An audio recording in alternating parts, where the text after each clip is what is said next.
Que s'est-il passé cette semaine à Kensington Palace?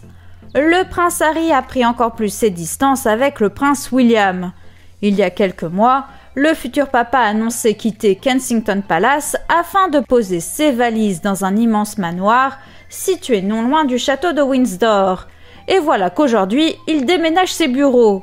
Exit Kensington Palace donc. Les équipes du prince Harry et de Meghan Markle vont désormais s'installer à Buckingham Palace. Un éloignement qui fait jaser. Et oui, cette décision a eu pour effet de relancer les rumeurs de tension entre les deux frères.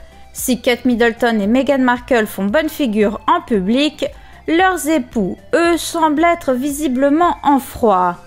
D'ailleurs, le prince Harry est bien déterminé à ne pas suivre les pas de son grand frère. Ainsi, il a décidé de prendre un congé paternité après la naissance de son bébé.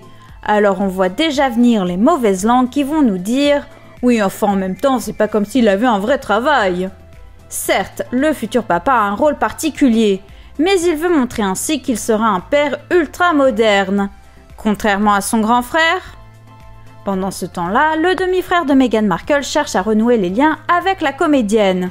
Après avoir violemment taclé sa demi-sœur quelques jours avant son mariage, il a décidé aujourd'hui de lui présenter ses excuses. Mieux encore, il souhaite enterrer la hache de guerre et même rencontrer le Royal Baby.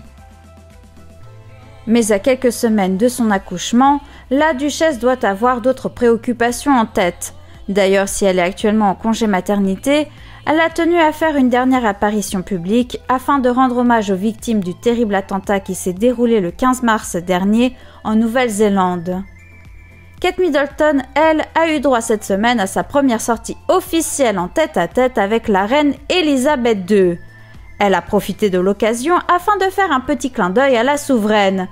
Ainsi, la duchesse de Cambridge portait un béret en laine noire signé Sylvia Fletcher, le même qu'elle arborait déjà en 2012 lors du jubilé de diamant de la reine Elisabeth II.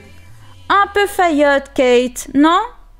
Allez, à la semaine prochaine pour un nouveau numéro de la Minute Royauté.